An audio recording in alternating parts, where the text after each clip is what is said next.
პირველ რიგში ალბათ წელს აღარ შევხვდებით და ყველას გილოცავთ დამდეგშობა ახალ წელს. ნუ ხა ორი საინტერესო რამე მოხდა ბოლო პერიოდში, რაზეც ჯერ კომენტარი არ გაგვიკეთებია.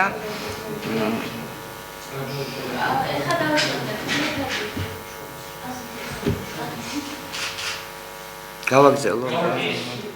ორი ახალი სიახლეა დაახლოებით თქვათ ამ პერიოდში, ეს არის ერთი გიგი უგულავას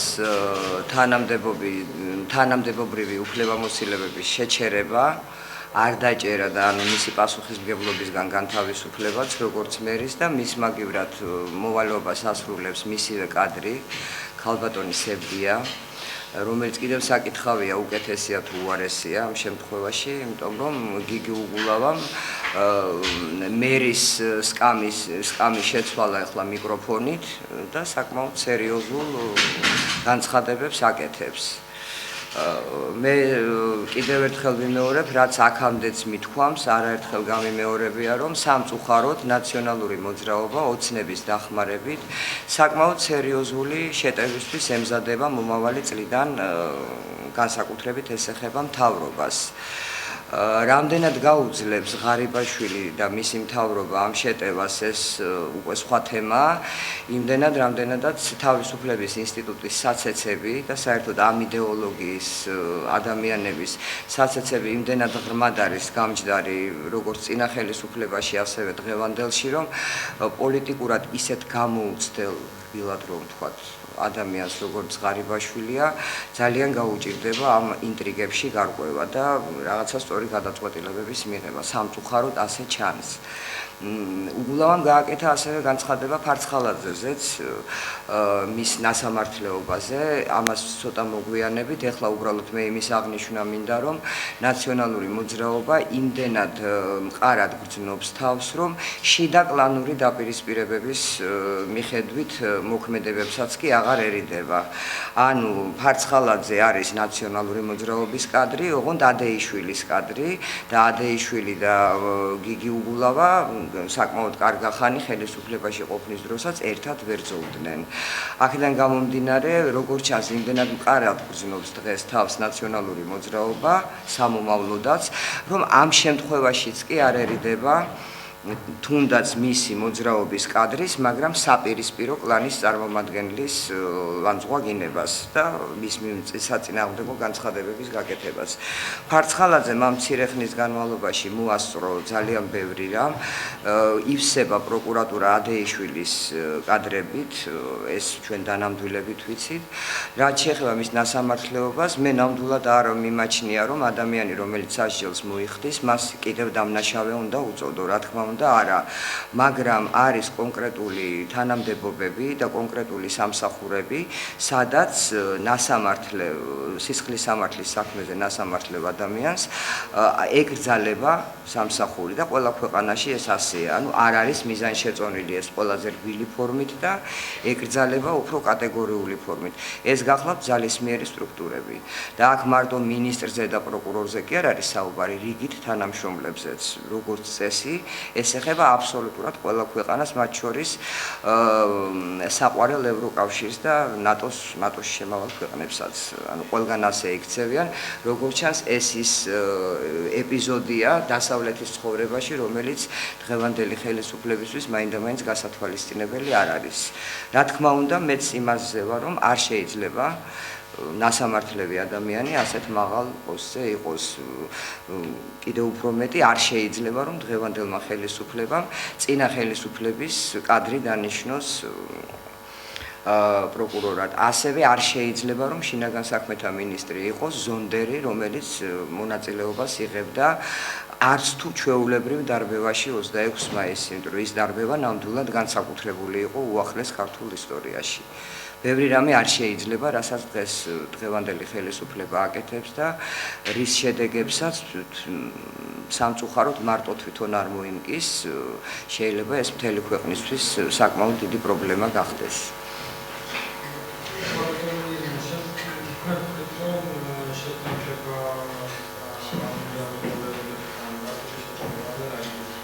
რა ვთქვი?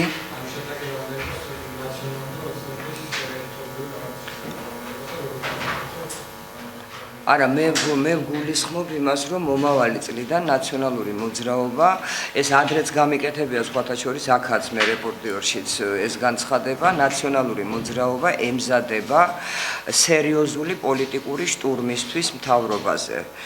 და განსხვავებით დღევანდელი ხელისუფლების წარმომადგენლებისგან ნაციონალურ მოძრაობას კარგად გაქნილი მოლაპარაკე და დიდი ინტრიგანობის სფეროში ძალიან დიდი გამოცდილების ადამიანები ყავს და ოცნების დახმარებით ამ ადამიანთა რიცხვი სულ უფრო იზრდება სამწუხაროდ და მათი მდგომარეობაც უფრო მყარდება. როგორი საოცარიც არ უნდა იყოს, გიგი უგულავას გარშემო დატრიალებული ეს ამბები გიგი უგულავას უფრო აწყობს ვიდრე ნებისმიერ სხვას, იმიტომ რომ ის ვითომ დაიჭირეს, შემდეგ 9 მილიონის ქურდი, როგორც თვითონ ამბობენ, იმიტომ რომ 9 მილიონი ლარი აქვს მას შეჭმული, 50,000 ლარის გირაოს საფასურად გამოუშვეს. რეალურად ამ წუთიდან, იმ გამოშვების წუთიდან, რაც ხდება თბილისში, უკვე გიგი უგულავა ამაზე პასუხისმგებელი აღარ იქნება, პასუხს აგებს ისევ მისი მთავრობა, ოღონდ მისი პასუხისმგებლობის გარეშე და მანაც რაღაც ელფერი შეიძინა, ასე თითქოს დღევანდელი ხელისუფლება ძალიან სერიოზულად ებრძვის. საერთოდ ეს ხელისუფლება ძალიან ბევრ საქმეს აფუჭებს ამ ცრუ დაჭერებით, დაკითხვებით და შემდეგ გამოშვებებით, იმიტომ რომ თეორიულად მაინც უნდა დაუშვათ, რომ როდესმე საქართველოს ეყოლება ისეთი ხელისუფლება, რომელიც ყველა ამ ტიპის დამნაშავეს, აქ არ არის მარტო ნაციონალურ მოძრაობაზე საუბარი, პასუხს მოთხოვს. და როდესაც ჩვენ ესე ასეთი უსუსურების დემონსტრირებას ვახდენთ მთელი ქვეყნის მასშტაბით, რომ ვიჭერთ კაცს, რომელიც ყველა მიცის, რომ დამნაშავეა და შემდეგ უკან უშვებთ სასაცილო თანხით, ჩვენთვის და თქვენთვის სასაცილო არა, მაგრამ მისთვის ნამდვილად ძალიან სასაცილო თანხით, ეს ძალიან ცუდია სამომავლოდაც.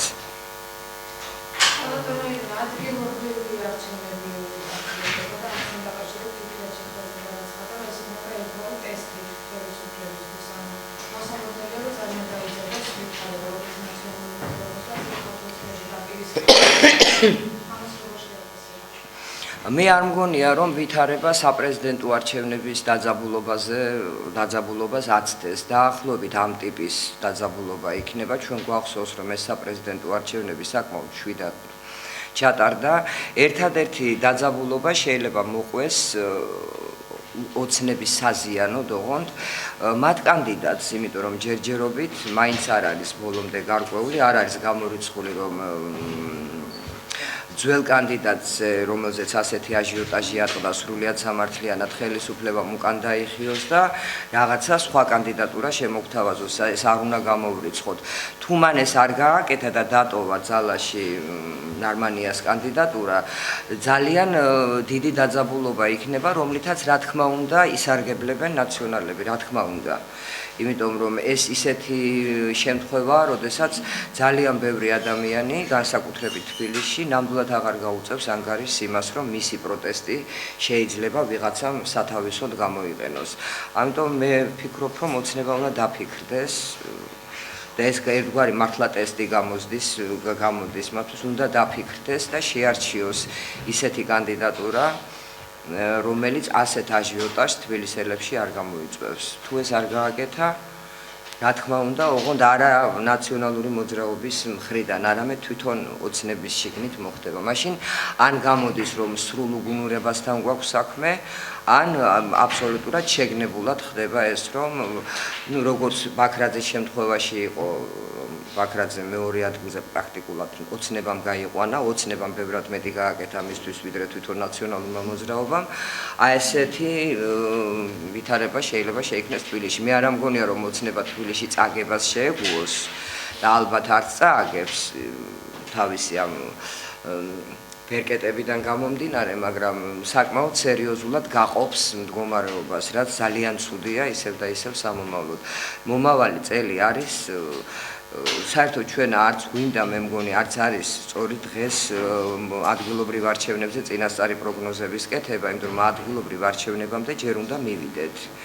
ჩვენ ურთულესი თვეები გვაქვს, განსაკუთრებით თებერვალი, მარტი, გასავლელი საგარეო პოლიტიკის თვალსაზრისითაც და საშინაო პოლიტიკაში. ამიტომ კაცმა არ იცის იმ უვარგისი ადგილობრივი კანონით, თვითმმართველობის კანონით, რომელიც მხოლოდ იმიტომ არის შემოტანილი, რომ აფხაზეთს და ცხინვალის რეგიონს შემდგომ დე-ფაქტო მდგომარეობა დაუკანონოთ, მარტო ამიტომ ხდება ამ კანონის შემოტანა ამერიკელების კარნახით. არავინ არ იცის მივა თუ არა მდგომარეობა ადგილობრივ არჩევნებამდე, ანუ მივიყვანთ თუ არა ჩვენ ქვეყანას ადგილობრივ არჩევნებამდე. ნახოთ.